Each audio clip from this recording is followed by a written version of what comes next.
PSG Fan TV, bonsoir à tous, bonsoir à toi Yang. Bonsoir.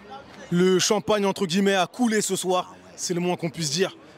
Finalement, on n'a pas besoin de recruter. Je savais qu'elle allait intervenir cette question, mais je pensais qu'elle allait intervenir à la fin du débrief. Il y a eu un gros travail collectif du Paris Saint-Germain ce soir, extrêmement bien réalisé, où dès le début du match, on a démarré fort avec une très belle réalisation de Barcola. Paris a maîtrisé son match de bout en bout, un vrai match plein, c'était important, c'est la première à la maison de la saison. Donc ils ont su donner du plaisir à nous les supporters et ensuite c'est vrai que ça a bien déroulé. Le match de Neves m'a fortement plu. Pour quelle raison? Le match de Neves, monsieur volume de jeu, t'a plu? Parce qu'il arrive à bien s'intercaler entre les lignes. Tu vois depuis les tribunes que c'est un joueur extrêmement intelligent, qui a une grosse qualité aussi de dernière passe. Il est à sa 4e passe décisive en 2 journées. Donc Luis Enrique, je pense, l'avait scruté pas mal de fois avant de le faire venir. C'est pas faire injure à Ugarte de dire que voilà, la passe bien sentie sur le 2e but, Ugarte n'est pas capable de faire ça. Donc ça c'est le flair des gros milieux de terrain, et peut-être que Neves est de cet acabit, c'est que ses débuts au Paris Saint-Germain, on va pas s'enflammer, mais c'est vrai que son match m'a fortement plu.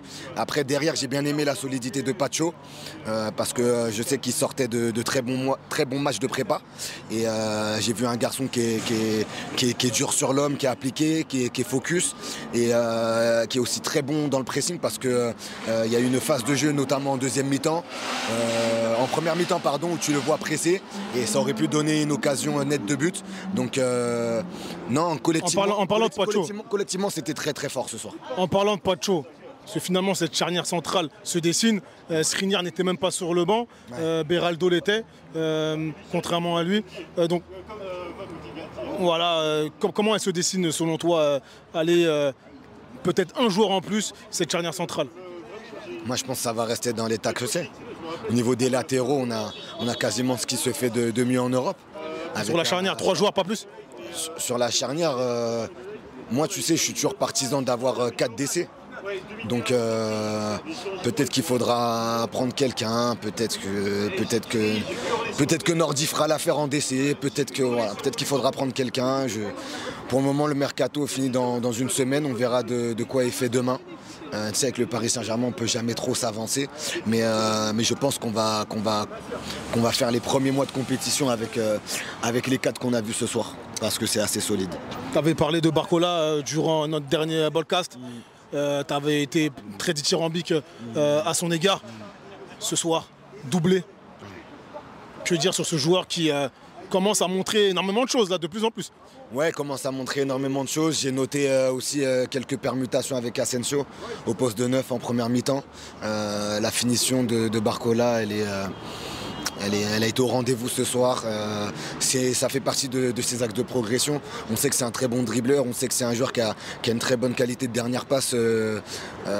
Donc on sait que c'est la finition. Dès que ça va devenir un monstre, ou en tout cas qu'il aura une finition plus que correcte, voire plus que correcte, on sait que voilà, sa carrière elle va vraiment prendre un autre tournant, et un tournant très positif. Et j'ai l'impression que peut-être que le fait d'être allé en équipe de France, d'avoir vécu l'Euro, quelques minutes à l'Euro, peut-être que ça l'a galvanisé. Peut-être que ça l'a galvanisé, et en tout cas si ça l'a galvanisé, le Paris Saint-Germain en ressortira forcément grandi. En tout cas c'est une copie propre, plus que propre, du PSG ce soir. On en met 6, on n'en prend pas. Le gardien a été exemplaire ce soir, faut quand même le dire. Donc, un mot pour Hakimi, qui reçoit une passe décisive de son homologue de l'autre côté du terrain. Ouais. Magnifique. Un très beau but dans sa réalisation. Et non, quand les garçons sont comme ça, il n'y a juste rien à dire. Je suis content d'avoir vu la première d'Ibe Mbaye au Paris Saint-Germain, parce que voilà, moi tu me fais au parc, tu veux dire? Ouais, au parc, c'est sa première au parc des Princes, et moi ça fait 1 an et demi quasiment qu'on m'en parle. en off, donc voilà, je peux pas. Il y a une petite action qu'il a loupé. loupée. Tout ce qu'on me raconte en off, mais c'est que c'est un petit qu'on m'en parle depuis 1 an et demi. Et ça m'a fait plaisir de le voir débuter. Désiré Doué aussi, ça m'a fait plaisir. Et après, j'ai aimé la frappe de Kang aussi. Elle était bien sentie, ça a fini au fond. Et voilà, hein, Kolo Muani, l'entrée un peu mitigée, mais sinon, on a passé une très très bonne soirée. Merci à toi. Bonne soirée, ciao.